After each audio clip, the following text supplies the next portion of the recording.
Pete, I need you to start talking. There's only 10 minutes left until your session is up. Doc, you don't understand the pain I've gone through. You don't understand the people and the families that I've hurt. My actions have affected so many people. Some deserved it. Some didn't.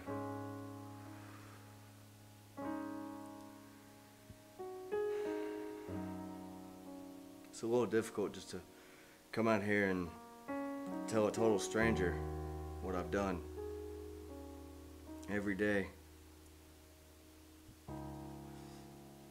Every day I have to live with the reality of my mistakes. Pete, there's no judgment here. You're welcome to speak whatever is on your heart, no matter how harsh it is. But honestly, you gotta talk. It's either this or your freedom is gone. The state of New York demands this. As the clock ticked and the doctor became more impatient, I began spilling my story all over his brand new carpet. This room would never be the same after I began discussing my dirty deeds. The doctor knew I'd been involved in terrible things, but some of the things I've done I'm sure will shock him. It even shocks me sometimes when I think about it. Pete, turn that light on. As I turned that one single light on, I could finally see the room that we were in. To my surprise, a man sat in the middle of the room, tied up to a chair. From the looks of it, he had already been roughed up pretty good by some of our co-workers. I never knew his name or his story, but must have been pretty unfaithful to end up in this situation. Look what we got here. This guy thinks he's above Mr. Carlucci. Thinks he can get away without paying his interest off.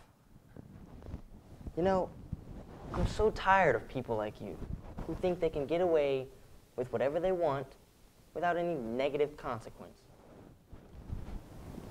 Look a bit shook up. It's gonna be an interesting first night for you. What do you want me to do? Well, you see, I'm gonna go out to the car, smoke me a beautiful Cuban cigar. You are gonna take care of this man in a civilized manner. And then you're gonna come out to the car, because there's a cigar waiting for you.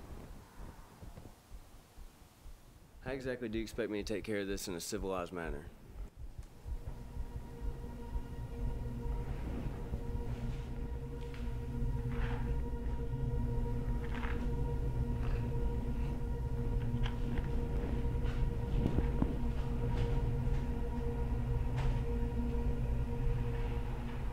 He left me there with a gas can, a lighter, and a man's life in my hands. In those few seconds, so many thoughts ran through my mind. I wondered about this man's life and if he had any importance to others. I mainly wondered if he had a wife and children. I tried to block these thoughts out of my mind.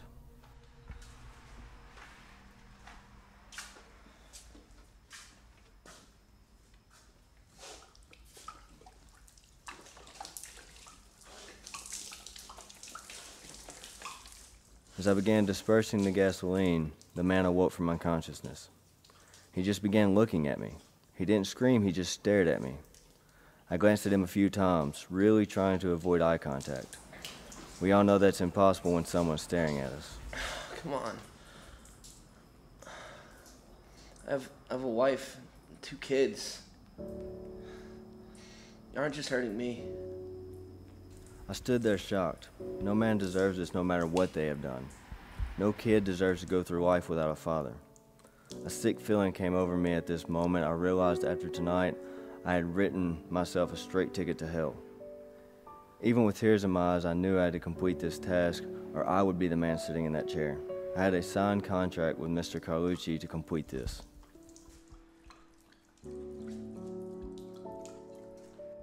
He stared at me as I finished drenching the ground in gasoline. As I made my way to the door, I looked up at the man and stared at him for a few moments. I could sense that he had no fear for what was about to happen to him, just a worry of how his children would grow up without a father, Such a horrible feeling knowing that this one decision of mine would affect so many people in such a negative way. I'm very sorry.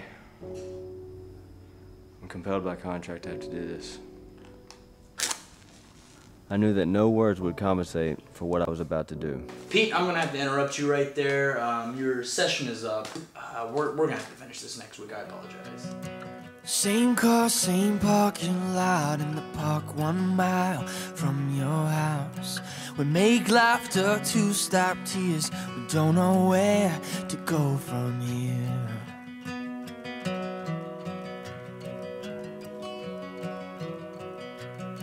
We come tired from chasing dreams.